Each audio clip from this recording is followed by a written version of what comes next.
Graça e paz a todos. Amados, vamos aqui dar uma estudada sobre o livro de Filipenses, resumido, tá? Vou compartilhar a tela com vocês aqui.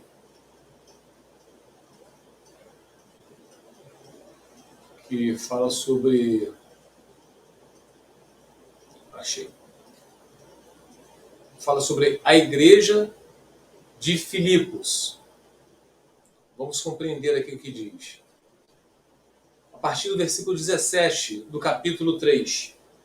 Irmãos, sigam unidos o meu exemplo e observem os que vivem de acordo com o padrão que lhe apresentamos. Pois, como já lhes disse de repetidas vezes, e agora repito com lágrimas, há muitos que vivem como inimigos da cruz de Cristo. Versículo 19. Quanto a estes, o seu destino é a perdição. O seu Deus é o estômago e tem orgulho do que é vergonhoso. Eles só pensam nas coisas terrenas. Essa parte aqui, meus amados, olha, tem orgulho do que é vergonhoso. Vocês lembram lá no livro de 1 Coríntios, capítulo 5, onde havia o apóstolo Paulo, estava em outra cidade e falou que sabia que naquela igreja de Corinto tinha um homem que dormia, se deitava com a mulher do seu pai. E o apóstolo Paulo repreendeu aquelas pessoas da igreja de Corinto.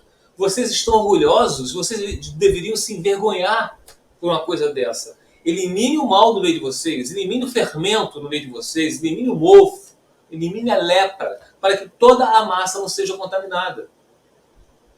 Vocês estão entendendo, meus amados?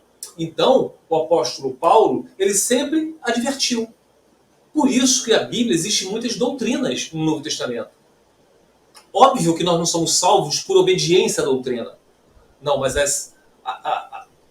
as obediências à doutrina, as doutrinas, é uma consequência que nós somos salvos.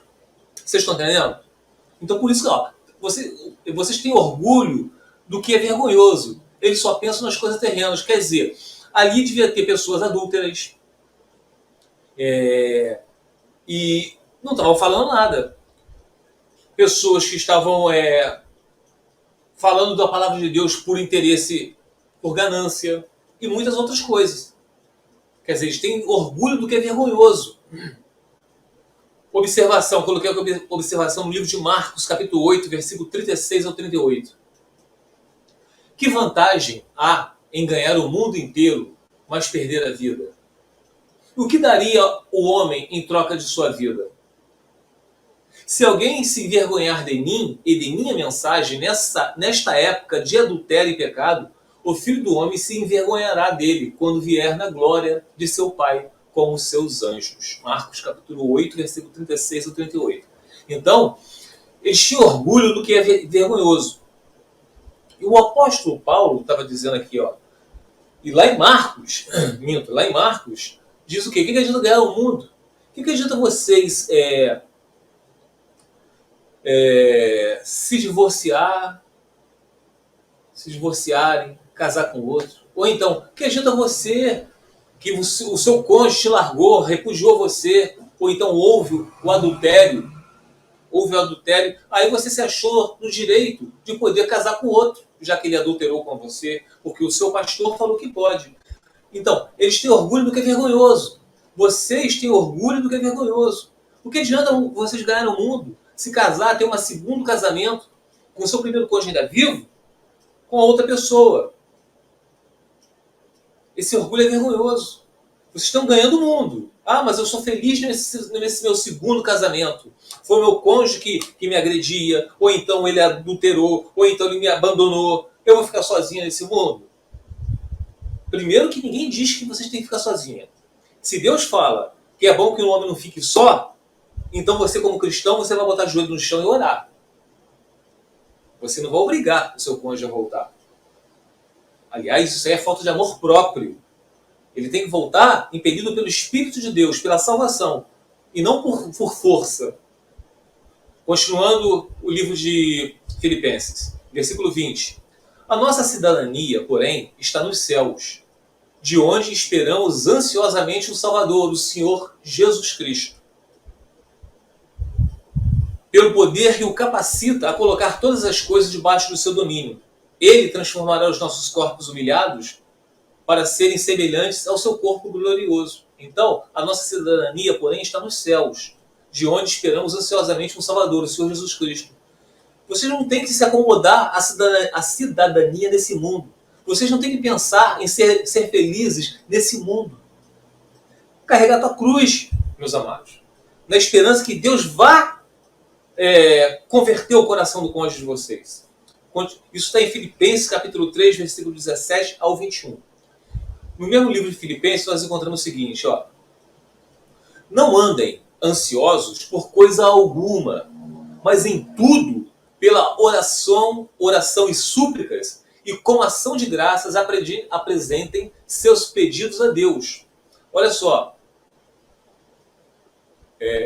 Pelas orações e súplicas e com ações de graças apresentem seus pedidos a Deus.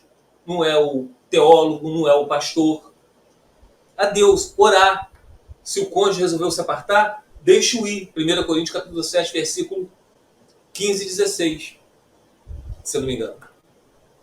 Tá?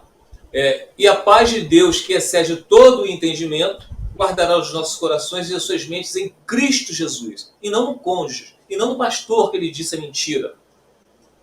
8. Versículo 8. Finalmente, irmãos, tudo que for verdadeiro, tudo que for nobre, tudo que for correto, porque o segundo casamento não é correto, se o primeiro cônjuge ainda é vivo.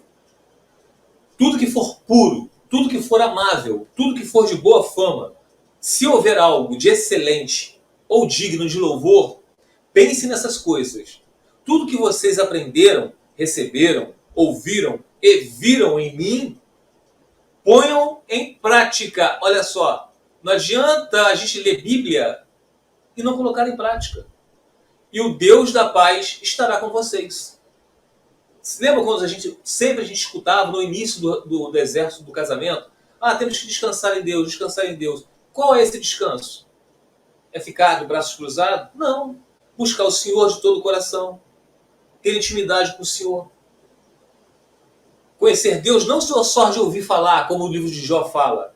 Jó era um homem temente a Deus, mas ele precisou passar por todas aquelas provações para poder ter intimidade com Deus. Tanto é que no final do livro de Jó ele fala, eu conheci o Senhor de ouvir falar, mas agora eu tenho intimidade com o Senhor. E continuando, finalizando o livro de Filipenses, estou convencido de que aquele que começou boa obra em vocês vai completá-la até o dia de Cristo Jesus. Então, meus amados, aquele que começou a boa obra em vocês, ele irá terminá-la. Então, hoje, depois que vocês passaram pela aprovação do casamento, foram humilhados, largados, repudiados, de repente até o cônjuge de vocês já está com outra pessoa, vocês têm que entender que eles precisam de salvação. Quando vocês colocam o joelho no chão, sejam imitadores de Paulo, assim como Paulo era de Cristo, vocês estão se colocando na brecha para a salvação não somente do cônjuge de vocês, mas também daquela pessoa que está com ele, se caso ele estiver com outra pessoa. Amados, Cristo, ele não desistiu da igreja. E a igreja é uma adúltera. Vive sempre virando as costas para Cristo. Mas Cristo não substituiu a igreja. Está sempre de braços abertos. Tá bom? Então vocês também têm que estar sempre de braços abertos ao cônjuge de vocês. Orem por eles, pois eles são descrentes, como diz o 1 Coríntios capítulo 7. Tá bom? Fiquem os irmãos na paz do Senhor Jesus.